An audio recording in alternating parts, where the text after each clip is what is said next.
Hello students, in this video we'll talk about stress and strain and their types as well. So let's talk about stress first. And the formula for stress is equal to restoring force divided by area of cross section. So stress is equal to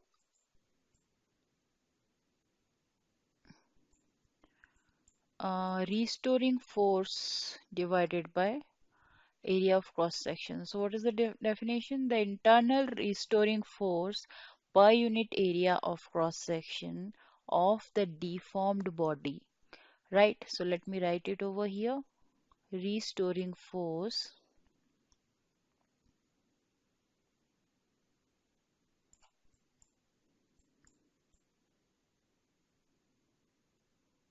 divided by area of cross section. So let me write just area. Now what is restoring force? Right? So restoring force is required for any body to come back in its original shape. So when we stretch any elastic body, it will change its shape, and how it will change its shape? We need to apply some force to change the shape of that body. After that, when we'll release that force, or when we'll stop applying that force, the body will come back into its original form, and uh, and for the body to come back in its original shape, internal restoring force will be required. So internal restoring force, with the help of internal restoring force, the body comes back into its original shape. And what is deforming force? Because we need to apply a deforming force onto a body to change the shape, right?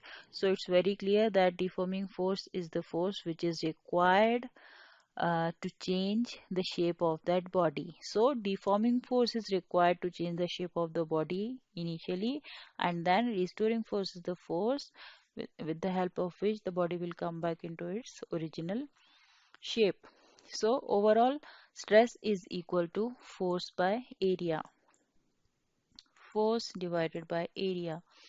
Now as we know that unit of force is Newton and unit of area is meter square. So unit of stress is Newton per meter square, or we can simply write Newton meter raised to the power minus 2, or there's one separate unit which is Pascal. So Pascal is the SI unit for stress. Now how many types of stress are there? For that we have tensile stress, we have compressional stress, and we have shearing or tangential stress. We have one more kind of stress, hydraulic stress. So what is tensile stress? For that, let's have a look on this diagram. So it is very clear with the help of this diagram that tensile stress is the stress developed by the body when the length of the body increases in the direction of the deforming force. So this is the deforming force. So when we are stretching a body, so when we pull apart or stretching a body, in that case tensile uh, stress will come in picture. So here we are stretching it, so that tensile stress has been developed. Now next was compressional stress. So compressional stress is the stress which is developed in the body when the length of the body is under a deforming force, or we can see that we are compressing it, okay, from both sides, from the parallel directions. So this is compressional stress. Next is shear stress or shearing stress or tangential stress. So it comes when a tangential force acts to change the shape of the body. So we are applying a force here in this direction and the other part of the body in the opposite direction, from the opposite direction, right? So when this way we'll apply forces, then shear stress will develop in the body. So this kind of stress is known as shear stress or tangential stress. Now there's one more kind of stress I was talking about, and for that suppose we have a body like this, and when we'll apply a uniform force on that body from all directions, in that case also one kind of stress will develop in a body, and which will be hydraulic stress. Hy, oops,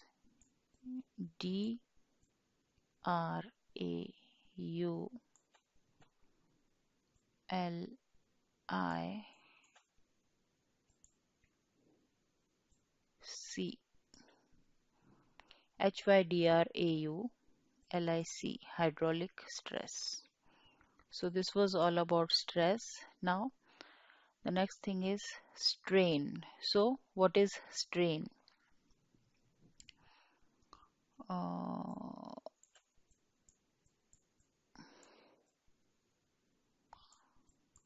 so the ratio of change in configuration of the body to its original configuration, right? So strain is equal to change in configuration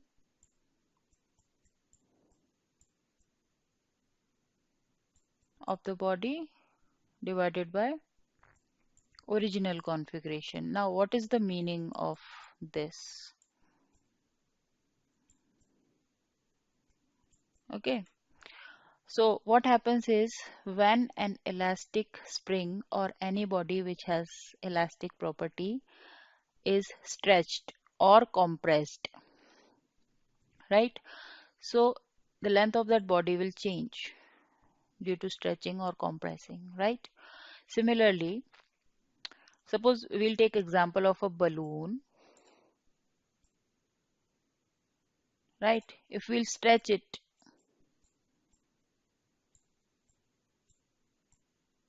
oh, let's take another page, a fresh page for this. Suppose we have a balloon like this. If we'll stretch it in this direction, the length of the balloon will increase. Or if we'll compress it in this direction, the length will reduce or compress, right? So what we need to apply to change the configuration of the body, what kind of force we need to apply? We need to apply deforming force. Okay, so this is the term deforming force. So when we apply deforming force, then the configuration of the body will change. So how much uh, configuration has been changed, we need to consider that, and original configuration. So how much length has been changed? Suppose it was this much and now it is this much. So how much reduction? So whatever is delta L divided by original length. Okay, so this is the formula. Now we have types of strain again. So first is longitudinal.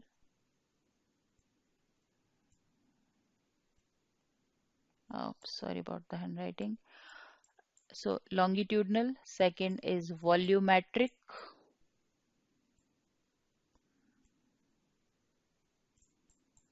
And third is shear or shearing.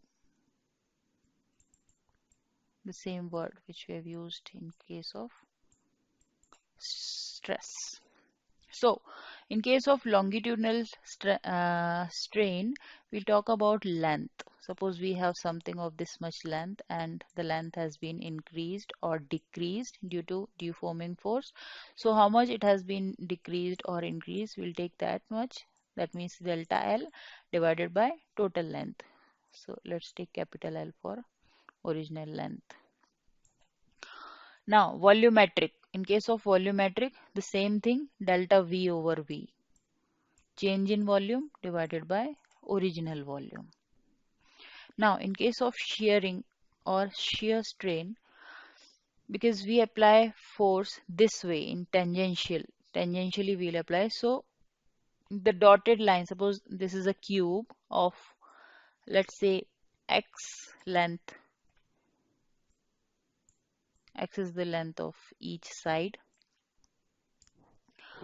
So the dotted one is the original shape, and the solid line in which shape has been changed, it's looking like a rhombus.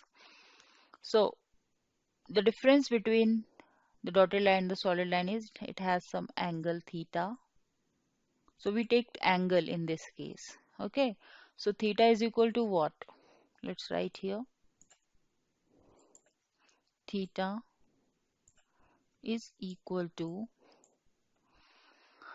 suppose this is delta x, this much is what? Delta x. So delta x is change and x was the length of one side, right? So it will be delta x by x. So this is the formula for shear strain. This was all about stress and strain.